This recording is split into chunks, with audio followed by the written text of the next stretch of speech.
तो देखिए बच्चों, नेक्स्ट जो हमारा टॉपिक है वो अभी अभी जो हमने इलेक्ट्रिक डाइपोल स्टडी किया था, उस डाइपोल की electric field intensity at a point on the axial line. थोड़ा ध्यान देंगे, एक्सियल लाइन, एक डाइपोल के regarding axial line and equatorial line. Axial line, equatorial line, ये डाइपोल है, positive Q charge, negative Q charge है। दोनों चार्जेस के सेंटर को मिलाने वाली लाइन को हम प्रोड्यूस करें तो ये जो लाइन बनती है ये दोनों चार्जेस के एक्सिस से होती हुई जा रही है, इसलिए इसका नाम क्या दिया है, एक्सियल लाइन। और दूसरी क्या लिखी है इधर, इक्वेटोरियल लाइन। इस डाइपोल का एक सेंटर है, मान लो उस सेंटर पॉइंट को हम नाम दे देते हैं O। तो सेंटर से होके जाने वाली लाइन जो डाइपोल पे परपेंडिकुलर हो, the line passing through the centre and perpendicular to the dipole. Line जो डाइपोल के सेंटर से जा रही है और इस पे परपेंडिकुलर है, that is called equatorial line. तो ये दो ऐसी स्पेशल पोजीशंस ऐसी होंगी एक डाइपोल के कारण जहां पर हमें इलेक्ट्रिक फील्ड इंटेंसिटी इस सिस्टम की फाइंड आउट करनी है। तो वन बाय वन करेंगे। पहले हमारे पास क्या है, एक्सियल लाइन। सबसे पहले हम एक्सियल लाइन जो है डाइपोल की, ये वाली, इस पे इलेक्ट्रिक फील्ड को फाइंड करना है, डाइपोल की इलेक्ट्रिक फील्ड। क्लियर बेटा? तो कंस्ट्रक्शन करते हैं हम डायग्राम का। एक्सियल लाइन को बनाते हैं, पहले प्रोड्यूस किया हमने, डाइपोल वाली लाइन को आगे प्रोड्यूस किया। तो अब हमारा जो टारगेट है, यहां पर कोई पॉइंट हम P ले लेते हैं। So let P is the point, let P is the point at which electric field is to be find out. ठीक है, P वो हमारा टारगेट पॉइंट है जहां पर इस डाइपोल के कारण हमने इलेक्ट्रिक फील्ड फाइंड करनी है। तो हमारे पास तरीका क्या रहता है इसके लिए, अभी कॉन्सेप्ट को जिस समय हमने स्टार्ट किया था इलेक्ट्रिक फील्ड्स के कॉन्सेप्ट को अंडरस्टैंड करने का, तो सोर्स चार्ज और टेस्ट चार्ज नाम के दो चार्ज हमने डिस्कस किए थे। टेस्ट चार्ज मतलब जिसकी हेल्प से हम किसी भी सिस्टम की इलेक्ट्रिक फील्ड को स्टडी करते हैं। तो वही टेस्ट चार्ज जिसका मैग्नीट्यूड कितना हो, unit positive test charge. Test charge का नाम Q नॉट दे देते हैं। तो ऐसा एक unit positive test charge P point पर हम लेट करते हैं। Let Q naught be a unit positive test charge placed at P point पर एक यूनिट पॉजिटिव टेस्ट चार्ज हमने लेट कर लिया। डाइपोल का जो सेंटर है वो पॉइंट O है। टोटल लेंथ अगर आपने 12 ली हुई है तो A से O तक की जो लेंथ होगी मिड पॉइंट तक, ये L हो जाएगी। ऐसे ही O से B तक की लेंथ भी कितनी होगी, L ही होगी, क्योंकि टोटल 12 है। तो सबसे पहले हम एक चार्ज कोई भी ले लो, पॉजिटिव वाला या नेगेटिव वाला, इस पॉजिटिव चार्ज की इस P पॉइंट पर कितनी इलेक्ट्रिक फील्ड होगी उसको लिख सकते हैं बाय यूजिंग कूलम्स लॉ। पीछे जो एक्सप्रेशन हम पढ़ चुके हैं उनके आधार पर, the electric field of plus Q, ये जो पॉजिटिव चार्ज है, at point P, electric field कहां पर, P पॉइंट पर। मान लो उस इलेक्ट्रिक फील्ड को आप नाम दे देते हो E1, that will be equal to 1 by 4 pi epsilon naught। Formula आपने पढ़ा हुआ है, जो चार्ज है वो उसका मैग्नीट्यूड डिवाइड बाय इन दोनों चार्जेस के बीच में जितना डिस्टेंस है। तो अब आप बताएंगे कि यहां से यहां तक ये डिस्टेंस, फिलहाल हम मान लो नाम लिख देते हैं इसको AP स्क्वायर। क्लियर? साथ में अगर आप यहाँ पर एक डायरेक्शन की बात करें, यहाँ अगर हम वेक्टर लगा दें इसके ऊपर, तो यहाँ डायरेक्शन भी हमें E1 का डायरेक्शन देना होगा। तो डायरेक्शन ये पॉजिटिव चार्ज है, ये भी पॉजिटिव है, तो पॉजिटिव पॉजिटिव के बीच में क्या होगा, रिपल्शन, और इस रिपल्शन की वजह से इलेक्ट्रिक फील्ड का ये डायरेक्शन हो जाएगा, सपोज दैट इसको नाम दे दिया आपने x along px, इसका डायरेक्शन E1 का डायरेक्शन, तो वही रेफरेंस यहाँ देना है along px, जो डायरेक्शन है वो p से x की तरफ। Is that clear? आगे आप नेक्स्ट स्टेप में वैल्यू रख लो, E1 equals to 1/4 pi epsilon naught Q upon AP की वैल्यू कितनी आ जाएगी बेटा बताइए? L अगर हम यहां से लें और थोड़ा कंसिडरेशन यहां करेंगे सेंटर से, डाइपोल के सेंटर से P पॉइंट का जो डिस्टेंस है उसको मान लो आप R नाम दे देते हो, the distance of observation point from the mid point of dipole is R, तो L डिस्टेंस यहां तक हो गया और आगे का हो गया R, तो क्या बन जाएगा ये L plus R whole square. Clear? यहां पर हमने डायरेक्शन को अब थोड़ा वेक्टर को छोड़ दिया है, सिर्फ मैग्नीट्यूड मैग्नीट्यूड लिखा, या फिर आप लिखना चाहते हो तो वेक्टर यहां लगाकर along px भी साथ में लिख दो, p से x की तरफ डायरेक्शन है। इसी तरह से जो नेगेटिव चार्ज है, the electric field of -q at point p point पर नेगेटिव वाले चार्ज की इलेक्ट्रिक फील्ड, तो नाम दिया उसको हमने E2, that will be equal to 1/4 pi epsilon naught. यहाँ पर क्योंकि चार्ज का मैग्नीट्यूड देना है तो नेगेटिव वाले चार्ज का भी मैग्नीट्यूड पॉजिटिव ही होगा, अपॉन डिस्टेंस का स्क्वायर। तो डिस्टेंस इस समय कितना होगा, b से लेकर p तक डिस्टेंस, उसका स्क्वायर along, डायरेक्शन की बात करें तो अभी जिस इलेक्ट्रिक फील्ड की हम बात कर रहे हैं E2, वो इस नेगेटिव चार्ज की इलेक्ट्रिक फील्ड है, तो नेगेटिव चार्ज की इलेक्ट्रिक फील्ड उस पॉजिटिव चार्ज को अट्रैक्ट करेगी, तो डायरेक्शन इसको x डैश नाम दे दिया, तो E2 का डायरेक्शन p से x डैश की तरफ है, ठीक है, along यहां लिख देंगे p x डैश, दोनों इलेक्ट्रिक फील्ड एक दूसरे से ऑपोजिट डायरेक्शन में होगी। क्लियर? वैल्यू नेक्स्ट स्टेप में Vp की वैल्यू रख दो,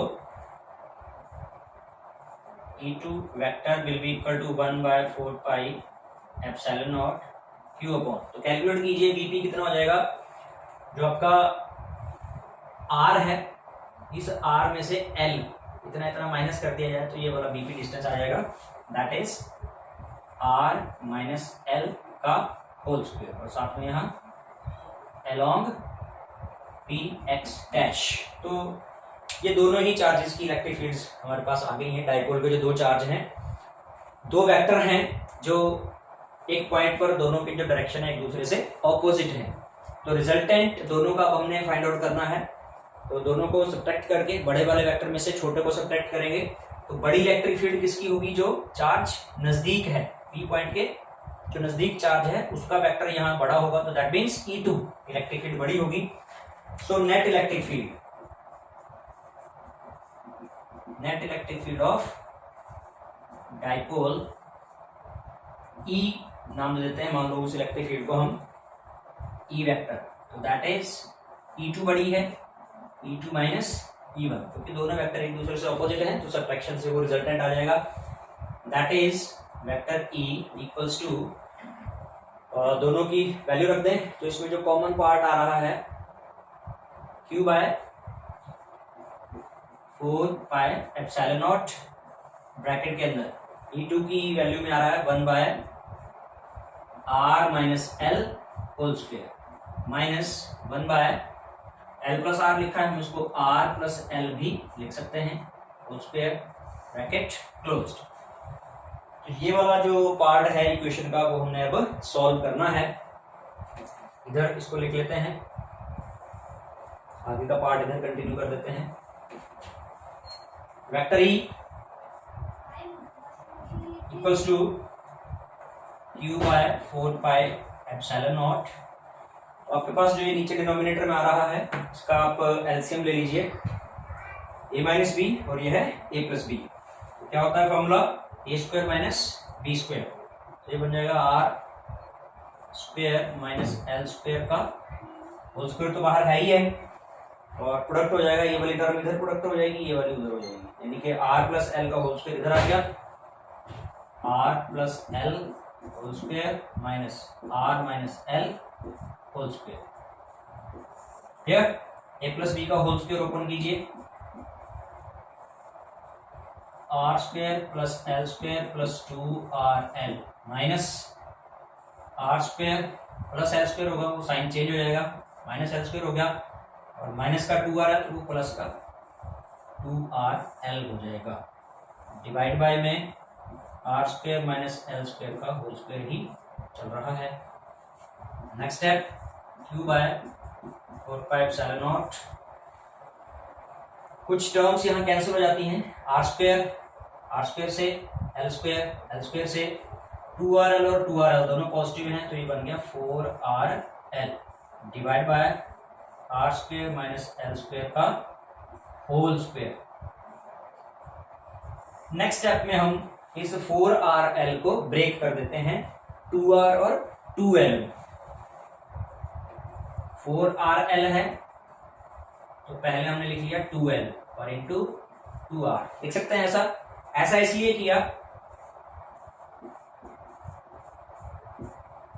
इसलिए किया ताकि हम Q इंटू 2L को, ये Q इंटू 2L को एक साथ एक टर्म बना दें। क्या टर्म अभी पढ़ी थी हमने, Q इंटू 2L क्या था, charge into distance of separation, एक डाइपोल का जो डिस्टेंस ऑफ सेपरेशन है 2L और उसको मल्टीप्लाई कर दें डाइपोल के किसी एक चार्ज से, तो क्या बन जाता है, dipole moment, electric dipole moment, यानी कि P से जिसको रिप्रेजेंट करते हैं। तो वही प्रोसेस हम यहां पर करेंगे, Q इंटू 2L की जगह क्या आ जाएगा, P upon 4 pi epsilon naught, और इधर आ गया 2R upon R square minus L square का होल स्क्वायर। क्लियर? अगर बात करें यहाँ पर इसमें वेक्टर लगाएं तो अलोंग, तो डायरेक्शन किसकी आएगी, जो बड़े वाला वेक्टर था इन दोनों में, E2 और E1 में जो बड़ा था वो था E2, और E2 की डायरेक्शन थी PX डैश, तो PX डैश के अलोंग ये जो रिजल्टेंट इलेक्ट्रिक फील्ड आएगी वो है। और अगर हम बिना वेक्टर के, इसको अगर ऊपर वेक्टर ना लगाएं तो ओनली फिर हम मैग्नीट्यूड लिखेंगे, यानी कि E equals to P by, या आप इसको एक साथ लिख दो 2PR लिख दो, या P इंटू 2R कैसे लिख दो, 2R upon R square minus L square whole square. This is the final expression for electric field intensity at a point on the axial line of dipole. ये वाला expression हमारा axial line dipole की, जिसपे net electric field I है। एक special case हम यहाँ पर लेते हैं इस एक्सप्रेशन के आने के बाद। स्पेशल केस क्या है, मान लो हम कंसीडर करते हैं कि डाइपोल बहुत छोटा है, इन दैट केस जो लेंथ 2L है या L लेंथ है वो डिस्टेंस R के कंपैरिजन में छोटी होगी। फॉर अ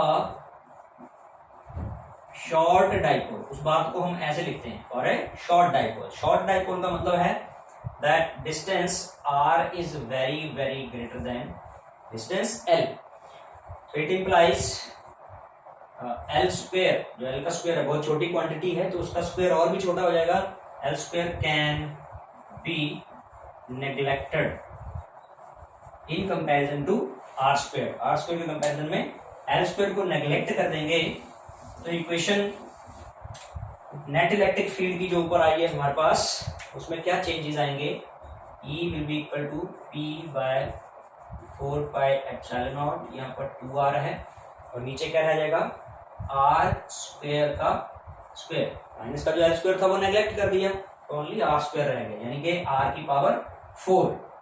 इसको एक साथ उस बात को यहाँ लिख दें, R स्क्वायर का स्क्वायर है तो पावर 4 हो गई, और नेक्स्ट स्टेप में एक पावर ये जो R है इससे कट गया, we are only left with 2P upon 4 pi epsilon not R Q.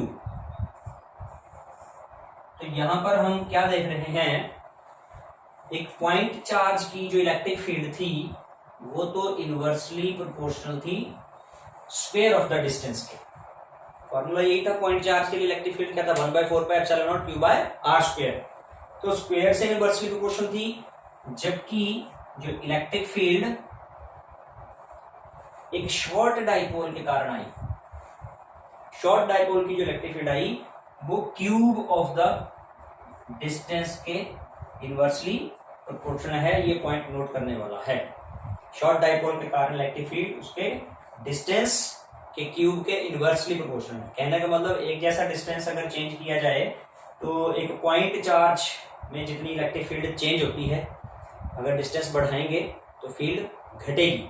तो जितनी पॉइंट चार्ज के केस में कम होगी, डाइपोल के केस में उससे भी ज्यादा डिक्रीज होगी। ठीक, तो ये एक पॉइंट नोट करने वाला है।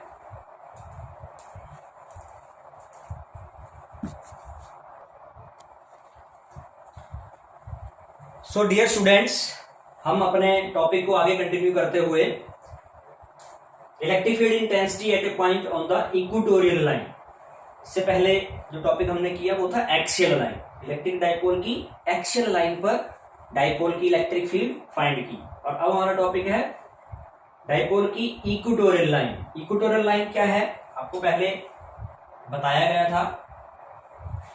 क्या डेफिनेशन दी थी इक्वेटोरियल लाइन की? The line passing through the mid point of dipole. ये मिड पॉइंट हो गया डाइपोल का। And perpendicular to it, line जो डाइपोल के मिड पॉइंट से पास कर रही है और उस पे परपेंडिकुलर है, उसको नाम दिया गया है इक्वेटोरियल लाइन। तो ऐसी ही एक लाइन हम यहाँ पर अपने इस डायग्राम में इक्वेटोरियल लाइन ड्रॉ कर रहे हैं। मान लो ये इक्वेटोरियल लाइन है और इस लाइन पर ही वो पॉइंट हमने लेना है। मान लो पॉइंट P यहाँ पर है, जिस पॉइंट पर डाइपोल की नेट इलेक्ट्रिक फील्ड हमको फाइंड करनी है। पॉइंट A जहां पर पॉजिटिव चार्ज है और ये पॉइंट B जहां पर नेगेटिव चार्ज डाइपोल का एग्जिस्ट कर रहा है। इसके अलावा हम क्या क्या कंसिडर करते हैं, ये डाइपोल की लेंथ 12, मिड पॉइंट O जहां से ऑब्जर्वेशन वाला जो पॉइंट है उसकी दूरी कितनी है, R। ठीक है, ये बेसिक चीजें जो हम डायग्राम को बनाने के लिए कंसिडर करते हैं। इसके अलावा हम यहाँ पर एक unit positive charge P point पर, इसको हम +1 और नाम इस चार्ज का है Q0। ठीक है, यूनिट पॉजिटिव चार्ज Q0 हम कंसिडर करते हैं P पॉइंट पर। P पॉइंट ये वाला है। इस यूनिट पॉजिटिव चार्ज पर इस पॉजिटिव चार्ज के कारण एक रिपल्शन फोर्स होगी और उसी रिपल्शन फोर्स के कारण जो इलेक्ट्रिक फील्ड होगा वो भी आउटवर्ड डायरेक्शन ऐसे देगा। मान लो उस इलेक्ट्रिक फील्ड को आप नाम दे देते हो E1, जैसा कि पहले हमने एक्सियल लाइन वाले केस में किया था। और ऐसे ही ये वाला जो नेगेटिव चार्ज है ये इस यूनिट पॉजिटिव चार्ज को अट्रैक्ट करेगा, तो इसकी जो इलेक्ट्रिक फील्ड होगी वो P से B की तरफ होगी। उसको नाम हमने दे दिया E2, E1, E2, दो वेक्टर हो गए। ये एक का डायरेक्शन हो गया, इस पॉइंट को यहाँ नाम देते हैं R, सपोज दैट ये R है। एक की डायरेक्शन P से R की तरफ हो गई और दूसरे का डायरेक्शन P से B की तरफ है ही है, या और आपने कोई नाम देना है, यहाँ S नाम दे सकते हो आप। तो सबसे पहले हम यहाँ पर डाइपोल के दोनों चार्जेस की जो ये इलेक्ट्रिक फील्ड्स हैं E1 और E2, इन दोनों की वैल्यूज को यहाँ लिख लेते हैं। The electric field of positive Q charge at point P point पर कितनी इलेक्ट्रिक फील्ड होगी, E1, उसका नाम हमने लिख दिया 1/4πε0 चार्ज Q अपॉन A से P तक का जो डिस्टेंस है AP², और अलोंग डायरेक्शन अगर साथ में लिखनी है तो कहाँ है, P से R की तरफ, अलोंग PR उसका डायरेक्शन है। यहाँ वेक्टर लगाएंगे जब, तो इसी स्टेप को आगे लाते हैं। तो E1 = 1/4πε0 Q अपॉन AP। आप पाइथागोरस की हेल्प से AP को फाइंड कर सकते हैं, क्योंकि AO L है और OP की वैल्यू R हमारे पास है ही है। तो जो हाइपोटेन्यूज है इस राइट ट्राइंगल का, कौन सी right triangle, AOP right triangle का ये हाइपोटेन्यूज है। तो क्या बन जाएगा, L square plus R square, इसकी वैल्यू होगी स्क्वायर रूट। तो इसी का स्क्वायर करना है अब यहाँ पर हमने, ये AP की वैल्यू है और AP का स्क्वायर है हमारे पास यहाँ, तो स्क्वायर से स्क्वायर रूट कैंसिल हो जाएगा, हमारे पास रहेगा L square plus R square. ठीक है, ओनली मैग्नीट्यूड लिखा हमने, बार बार डायरेक्शन को नहीं लिखेंगे। मान लो इसको आप इक्वेशन नंबर 1 कर देते हो, आगे अगर जरूरत पड़ती है कहीं रेफर करने की। इसके बाद जो नेगेटिव वाला चार्ज है उसकी इलेक्ट्रिक फील्ड की बात करते हैं। Electric field of -Q at point P point पर, उसकी इलेक्ट्रिक फील्ड को नाम E2 दिया है हमने, 1/4πε0 चार्ज का magnitude divide by P square. अगर यहाँ वेक्टर लगाते हैं तो यहाँ अलोंग डायरेक्शन साथ में देना पड़ेगा, तो इलेक्ट्रिक फील्ड जो वो P से S की तरफ है, अलोंग PS। अगले स्टेप में जैसे ऊपर हमने किया था, वैल्यू रखनी है हमें BP की, सिमेट्रिक है ये ट्राइंगल, तो जितना वैल्यू इधर निकल रहा है AP का उतना ही BP की होगी, यानी कि कितनी, L square plus R square का स्क्वायर रूट था, स्क्वायर रूट स्क्वायर से कैंसिल हो जाएगा। वही सेम चीज ऊपर जो आई है वही आ गई, सिर्फ जो डायरेक्शंस थी E1 और E2 वेक्टर फॉर्म में जब हम देखें तो अंतर सिर्फ यहाँ आ रहा है कि ये अलोंग PR है और ये अलोंग PS है, बाकी मैग्नीट्यूड में ये दोनों ही इलेक्ट्रिक फील्ड्स इक्वल है, जितनी पॉजिटिव चार्ज की है उतनी ही नेगेटिव चार्ज। हमारा टारगेट है अब इन दोनों का रिजल्टेंट फाइंड करना है। तो रिजल्टेंट फाइंड करना दो तरीकों से हो सकता है। पहला तरीका तो ये है, हम कंपोनेंट्स रिजॉल्व करें E1 और E2 के। कंपोनेंट कैसे बन सकते हैं, हमारे पास वर्टिकल डायरेक्शन भी उसमें होनी चाहिए और हॉरिजॉन्टल के लिए हम यहाँ कंस्ट्रक्शन कुछ कर लेते हैं। ये हॉरिजॉन्टल लाइन बना दी हमने, कुछ कंसिडरेशन यहाँ रहेगी। ये जो लाइनें हमने मिलाई थी, ये डाइपोल के साथ थीटा एंगल, तो जितना यहाँ है उतना ही थीटा यहाँ होगा, सेम एंगल होगा। थीटा एंगल अगर हम कंसीडर करते हैं यहाँ पर, तो फ्रॉम एक्सटीरियर एंगल प्रॉपर्टी ये टोटल एंगल जो RPS एंगल होगा, ये पूरे का पूरा 2 थीटा हो जाएगा एक्सटीरियर एंगल प्रॉपर्टी से। इस एंगल और इस एंगल का सम होगा यहाँ पर, और वो एंगल इस हॉरिजॉन्टल लाइन से इक्वली डिवाइड हो जाएगा, या आप इसको पैरेलल लाइन के कॉन्सेप्ट से भी ले सकते हैं। जो एंगल थीटा ये है, इसी के पैरेलल ये हॉरिजॉन्टल लाइन ड्रॉ की है, तो ये थीटा हो जाएगा और बाकी का एंगल भी नीचे वाला थीटा होगा। ठीक है भैया, तो अभी कुल मिला के बात ये हो रही है, suppose that this direction is x, Px horizontal, तो E1 इस हॉरिजॉन्टल के साथ थीटा एंगल बना रहा है, तो E1 का एक कंपोनेंट इधर, कौन सा, कॉस कंपोनेंट, यानी कि E1 कॉस थीटा इधर Px की तरफ हो जाएगा, और इधर अगर हम y नाम दे दें तो इधर कौन सा कंपोनेंट आ जाएगा,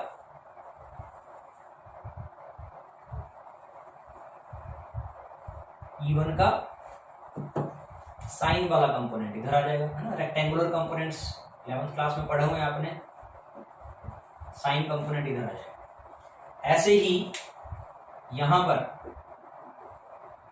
जो दूसरा वेक्टर हमारा है E2 को जब कंपोनेंट्स में रिजॉल्व करेंगे तो E2 भी हॉरिजॉन्टल के साथ थीटा एंगल बना रहा है, E2 का हॉरिजॉन्टल से थीटा एंगल है, तो इस डायरेक्शन के अलोंग E2 वेक्टर का भी कॉस कंपोनेंट आ जाएगा, और दूसरा जो है E2 का साइन कंपोनेंट इधर हो जाएगा। ठीक है बच्चे, अब E1 और E2 मैग्नीट्यूड में बराबर हैं, डायरेक्शन में अपोजिट हैं, तो ऐसे ही जो इनके कंपोनेंट्स हैं E1 साइन थीटा और E2 साइन थीटा, ये भी मैग्नीट्यूड में बराबर, डायरेक्शन में ऑपोजिट होंगे। E1 sin theta and E2 sin theta components are equal in magnitude and opposite in direction. So they will cancel out with each other and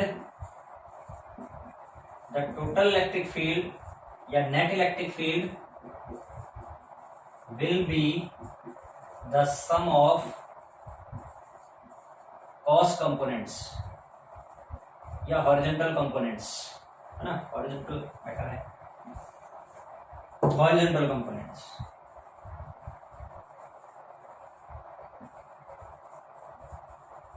यानी कि ये कह रहा है कि जो वर्टिकल कंपोनेंट्स हैं साइन वाले, ये दोनों कैंसिल हो गए एक दूसरे से और टोटल जो इलेक्ट्रिक फील्ड आएगी वो इन हॉरिजॉन्टल कंपोनेंट्स का सम होगी, दैट इज E। अगर हम उस नेट इलेक्ट्रिक फील्ड को E नाम देते हैं तो वो क्या होगी, E1 cos theta plus E2 cos theta. और हम ऊपर देख चुके हैं कि E1 और E2 दोनों मैग्नीट्यूड में बराबर है, तो आप चाहो तो यहाँ दोनों में E1 लिख दो या दोनों में E2 लिख दो। E1 कर देते हैं, E1 cos theta plus E1 cos theta, 2 times E1 cos theta. ये आया। आगे कंटिन्यू करो सॉल्यूशन को, यहां सॉल्व कर लेते हैं। So net electric field E यहां से ले रहे हैं, E इक्वल्स टू 2E1, 2 और E1 की वैल्यू कितनी, 1/4 pi epsilon naught, 1/4 pi epsilon naught Q by L square plus R square. ठीक है, ये हो गया E1 और साथ में क्या है cos थीटा। चलो अगले स्टेप में ले लेते हैं cos थीटा की value, 2Q upon 4 pi epsilon naught bracket में L square plus R square. अब cos थीटा की वैल्यू लेते हैं, ये है थीटा, ट्राइंगल आपके पास POA, राइट ट्राइंगल है, ये थीटा है, तो इस थीटा का बेस है AO, परपेंडिकुलर PO और hypotenuse AP। cos theta, cos क्या होता है, बेस अपॉन हाइपोटेन्यूज, तो थीटा का बेस हो गया AO, AO यानी कि L अपॉन हाइपोटेन्यूज कितना, L square plus R square का स्क्वायर, है ना, ये हो गया। सॉल्व करेंगे इसको, प्रीवियस डेरिवेशन में जिस तरह से हमने Q इंटू 2L इस सारे को कंबाइन करके इसकी जगह क्या बन गया था, P upon 4 pi epsilon not, ये हो गया। और ये सेम टर्म है, बेस और मल्टीप्लाई हो रहा है तो पावर ऐड हो जाएंगी, यहाँ पावर 1 है, इसके ऊपर पावर 1/2 है, तो कितनी बन गई 3/2, L square plus R square की पावर 3/2। ठीक, तो ये आपके पास net electric field axial line पर, सॉरी इक्वेटोरियल लाइन पर आती है, ये इक्वेटोरियल लाइन पर नेट इलेक्ट्रिक फील्ड। ठीक, सेम केस, स्पेशल केस की जो बात हमने एक्सियल लाइन पर करी थी, वही सेम केस, स्पेशल केस यहां भी रखें। क्या था वो, शॉर्ट इलेक्ट्रिक डाइपोल, एक special case for a short electric dipole, short electric dipole जिसमें ऑब्जर्वेशन पॉइंट का डिस्टेंस r बहुत ज्यादा बड़ा है डाइपोल की लेंथ से, या ये कहें कि डाइपोल की खुद की लेंथ बहुत छोटी है ऑब्जर्वेशन पॉइंट के डिस्टेंस से, तो ऐसे सिचुएशन में हम R square plus L square हो या R square minus L square हो, तो एल स्क्वायर को नेग्लेक्ट कर दिया जाता है किसके कंपैरिजन में, आर स्क्वायर के कंपैरिजन में। दैट मीन्स इलेक्ट्रिक फील्ड जो अभी तक हमारे पास आई हुई है P/4πε0 L स्क्वायर को तो अब लिखेंगे नहीं हम, R स्क्वायर की पावर 3/2, तो 1/2 पावर से ये 2 कट जाएगा and we are left with P/4πε0 R⁵। ये हमारे पास इलेक्ट्रिक फील्ड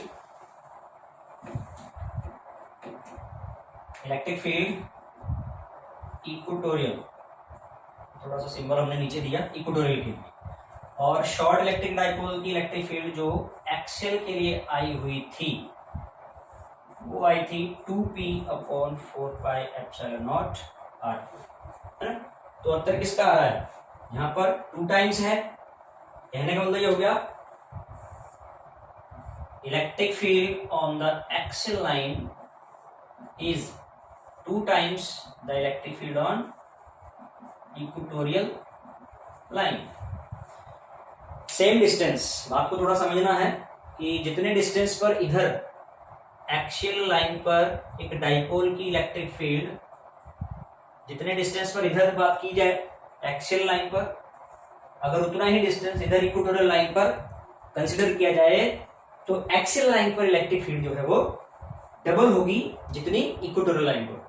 तो दिस इज एक रिलेशन है दोनों इलेक्ट्रिक फील्ड्स का, ये डाइपोल की।